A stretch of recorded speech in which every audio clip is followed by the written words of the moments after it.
پیدائش اس کا 3 باب اور اس کی پہلی آیت سے آخری آیت یعنی 24ویں آیت تک۔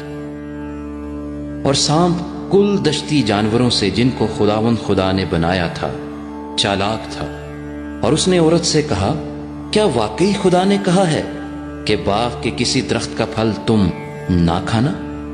عورت نے سانپ سے کہا کہ باغ کے درختوں کا پھل تو ہم کھاتے ہیں، پر جو درخت باغ کے بیچ میں ہے اس کے پھل کی بابت خدا نے کہا ہے کہ تم نہ تو اسے کھانا اور نہ چھونا ورنہ مر جاؤ گے۔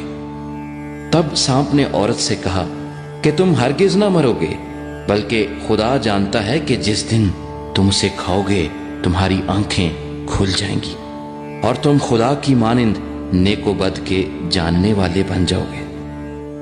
عورت نے جو دیکھا کہ وہ درخت کھانے کے لیے اچھا اور آنکھوں کو خوشنما معلوم ہوتا ہے اور عقل بخشنے کے لیے خوب ہے، تو اس کے پھل میں سے لیا اور کھایا اور اپنے شوہر کو بھی دیا، اور اس نے کھایا۔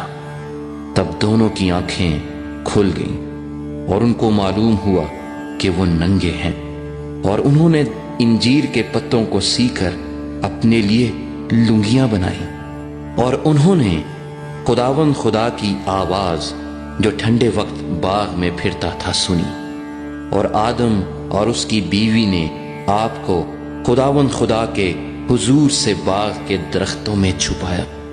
تب خداوند خدا نے آدم کو پکارا اور اس سے کہا کہ تو کہاں ہے؟ اور اس نے کہا، میں نے باغ میں تیری آواز سنی اور میں ڈرا کیونکہ میں ننگا تھا اور میں نے اپنے آپ کو چھپایا۔ اس نے کہا، تجھے کس نے بتایا کہ تو ننگا ہے؟ کیا تو نے اس درخت کا پھل کھایا جس کی بابت میں نے تجھ کو حکم دیا تھا کہ اسے نہ کھانا؟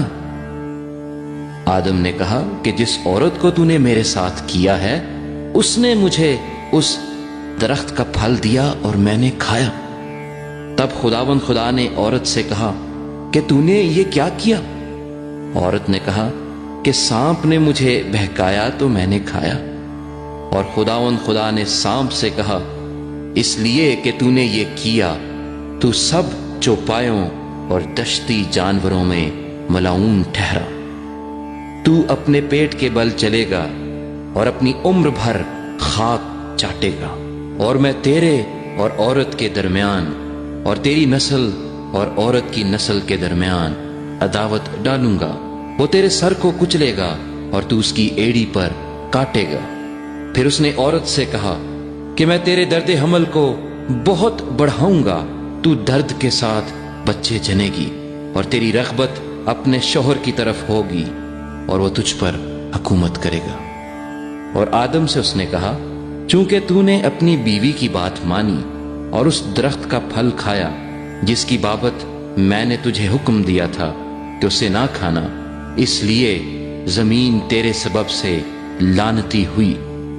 مشقت کے ساتھ تو اپنی عمر بھر اس کی پیداوار کھائے گا، اور وہ تیرے لیے کانٹے اور اونٹ کٹارے اگائے گی، اور تو کھیت کی سبزی کھائے گا۔ تو اپنے منہ کے پسینے کی روٹی کھائے گا جب تک کہ زمین میں تو پھر لوٹ نہ جائے، اس لیے کہ تو اس سے نکالا گیا ہے، کیونکہ تو خاک ہے اور خاک میں پھر لوٹ جائے گا۔ اور آدم نے اپنی بیوی کا نام حوا رکھا، اس لیے کہ وہ سب زندوں کی ماں ہے۔ اور خداوند خدا نے آدم اور اس کی بیوی کے واسطے چمڑے کے کرتے بنا کر ان کو پہنائے۔ اور خداوند خدا نے کہا، دیکھو انسان نیک و بد کی پہچان میں ہم میں سے ایک کی مانند ہو گیا، اب کہیں ایسا نہ ہو کہ وہ اپنا ہاتھ بڑھائے اور حیات کے درخت سے بھی کچھ لے کر کھائے اور ہمیشہ جیتا رہے۔ اس لیے خداوند خدا نے اس کو باغ عدن سے باہر کر دیا تاکہ وہ اس زمین کی جس میں سے وہ لیا گیا تھا کھیتی کرے۔